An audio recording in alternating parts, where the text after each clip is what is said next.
Hey everyone, welcome back to Corporate Decoder, the place where we try to translate corporate jargon into plain English. And today we're diving into Jinxin Technology Holding Company's latest report, giving you the inside scoop without all the boring legal text.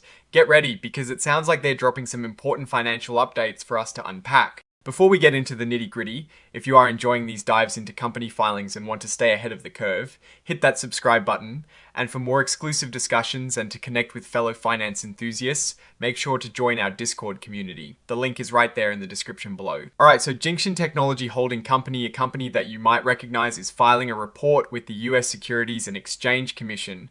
Think of this as a regular check in where they have to share certain information with investors and watchdogs.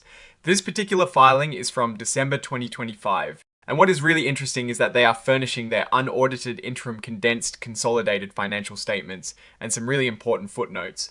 This covers the first half of 2 years, specifically the 6 months ended the 30th of June 2024 and the 6 months ended the 30th of June 2025.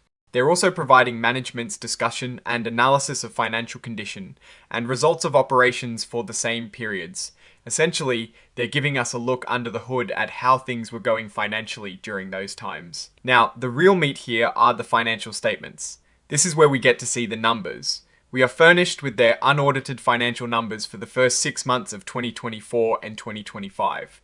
Unaudited means these are preliminary figures and could be subject to change, but they still give us a very valuable snapshot of performance. They are showing us their financial health and how their business operations performed during these specific timeframes. This section here, the management's discussion and analysis, is where the company's leaders explain what the numbers mean. They'll talk about why revenue went up or down, what caused expenses to change, and their outlook for the future. It's their chance to tell the story behind the financial data. When we look at these financial statements and the accompanying analysis, we are hunting for the story: is Jinxin Technology growing? Are they making more money? Are their profits increasing or shrinking?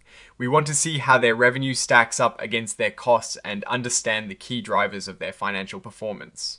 For instance, if they report a significant jump in revenue, we want to know if that is due to selling more products, raising prices, or expanding into new markets.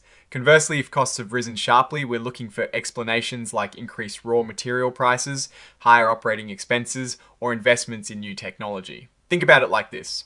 If a company's revenue increased by 10%, that is good. But what if their expenses increase by 20%? That means their profit margin is actually shrinking. They might be selling more stuff, but they are actually becoming less profitable on each sale. Or if they show a decrease in revenue, we need to understand why. Are they losing customers? Are their competitors taking market share? Or is there an industry-wide slowdown? This is the kind of detective work we do at Corporate Decoder. We're particularly interested in the trends. How do the numbers from June 2025 compare to June 2024? Are we seeing consistent growth or some bumps along the road? For example, if net income drops significantly from one year to the next, it could signal underlying issues in their business model or increased financial pressures.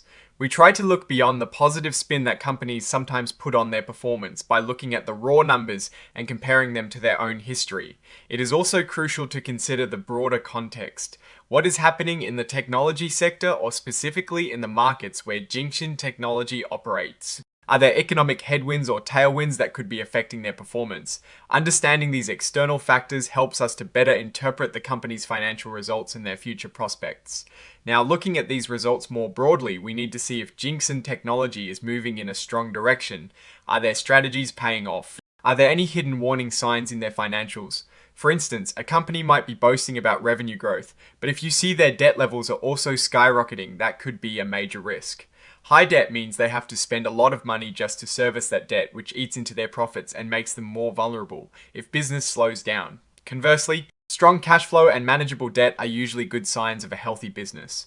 We're also on the lookout for any really noteworthy risks or opportunities they might be highlighting. Are they facing increased competition? Are there new regulations that could impact their business? Or are they capitalizing on emerging market trends? These are the things that can really shape the company's future. In conclusion, Jinxin Technology Holding Company's filing provides a valuable look into their financial performance. By closely examining the financial statements and management's commentary, we can gain a clear understanding of their strengths, weaknesses, and the challenges they may face. It helps us to form an informed opinion about their current standing and their potential for future success. Alright, That is our quick decode of Jinxin Technology's latest filing.